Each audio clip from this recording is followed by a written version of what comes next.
All right, hello there. So this is Power Chord Concepts 3. This is something I do for my newsletter. So if you're not subscribed to my newsletter on joshhallmusic.com, you might miss these kinds of things because you don't always make them public on YouTube. So if this has been interesting or useful to you, you may want to sign up for that.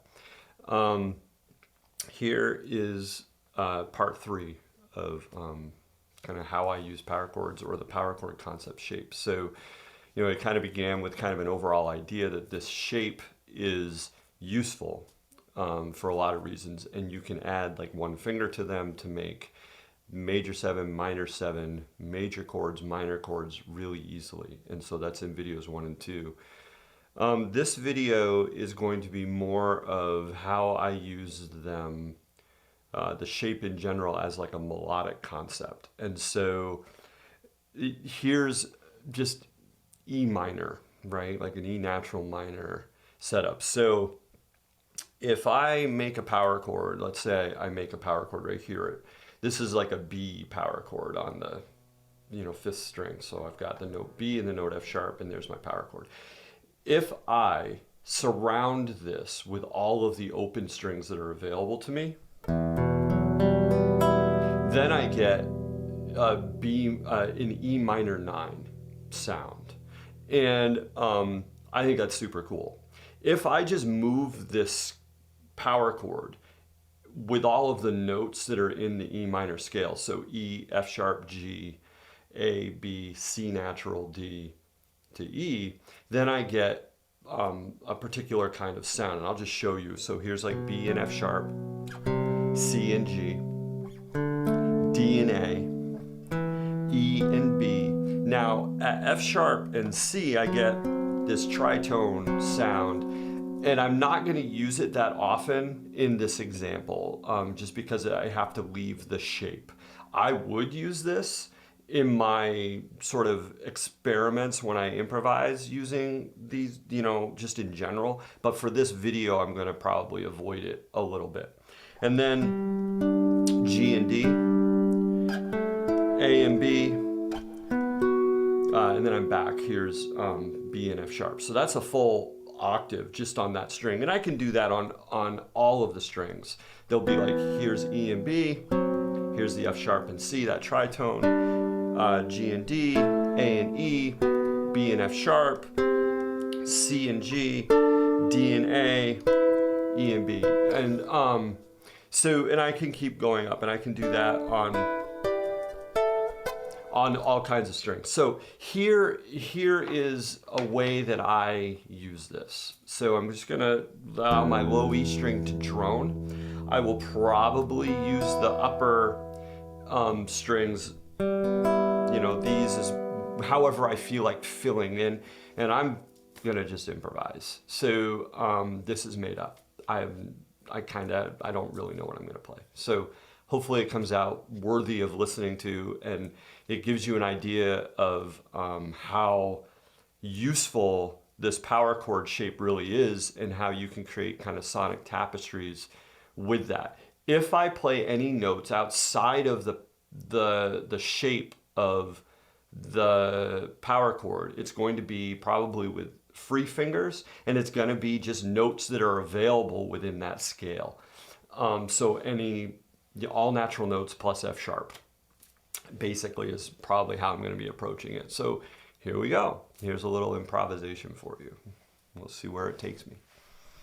Oh, for those of you who care about what the sound is, this is basically the silent guitar going straight into the Tascam. I don't have any effects on the Tascam. I have a little bit of EQ going. My piezo mic setup is like 2 o'clock blended piezo mic. My treble is at noon right at the dent, and my bass is at noon right at the dent, and I'm using reverb 2. My volume is at 2 o'clock as well. So it's my basic setup. I plug and play, and this is basically what I use all the time. So here we go. I'm going to shut my vocal mic off. I'm not going to talk anymore, so that all you'll hear is the sound of this guitar.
All right, well, maybe that was useful. We'll see.